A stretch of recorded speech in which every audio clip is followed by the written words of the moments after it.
Hello lovely YouTube family, welcome back to Smoothcraft, about how to make a working elevator in Minecraft.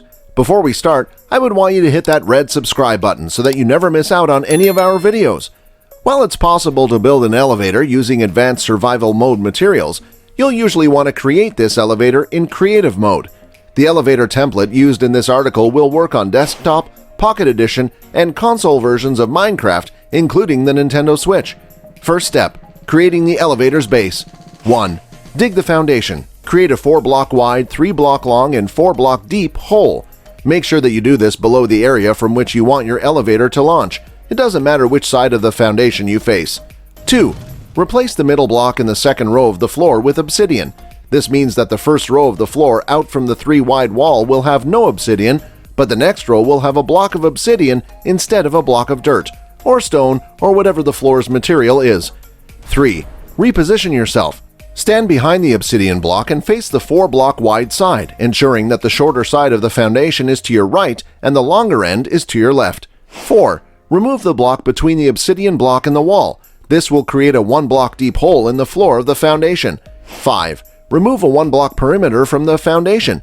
Your foundation should now be 5 blocks wide, 4 blocks long, and 4 blocks deep.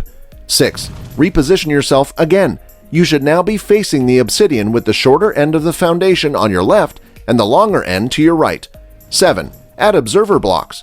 Place an upward-facing observer on top of the obsidian, then add an upward-facing observer 2 blocks up and 1 to the left. 8. Remove the block that's touching the bottom left corner of the obsidian. You should now have a 2-block wide, 1-block deep trench between you and the obsidian block. 9. Add slime blocks. The slime blocks will go on top of but not in the trench. 10.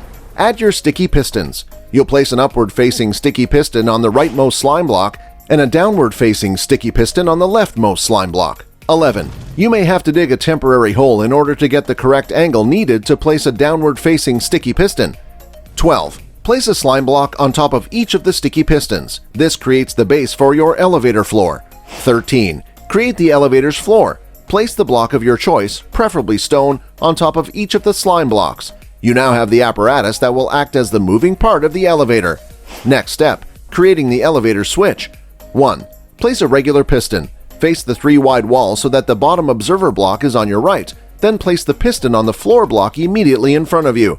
The piston should be facing you and touching the corner of the observer block, leaving the space directly in front of the observer block free. 2. Place a stone block behind the piston. This block should go directly behind the piston, leaving 1 row of space between the block and the back wall. 3. Create a stone staircase shape. Place a stone block 1 up and 1 right from behind the piston. Then place another stone block 1 up and 1 right from there.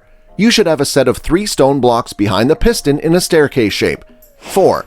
Add a stone block directly above the top staircase block at ground level.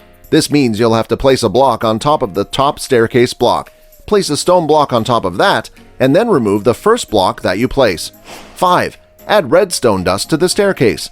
Select redstone dust in your inventory, then select each of the 3 descending stone blocks.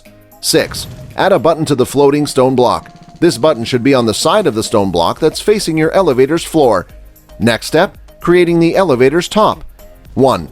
Create a placeholder column on top of the top observer block. Place a 1-block wide column of blocks on the top of the top observer. 2. Place a block of obsidian at the top of the placeholder. This is the block that will stop the elevator from traveling indefinitely. 3. Remove the placeholder. Remove all blocks from the placeholder column, but make sure that you leave the obsidian block in place. 4. Activate your elevator. Select the button next to the elevator's floor to do so. The elevator will travel up until it hits the obsidian block. 5. Add another piston.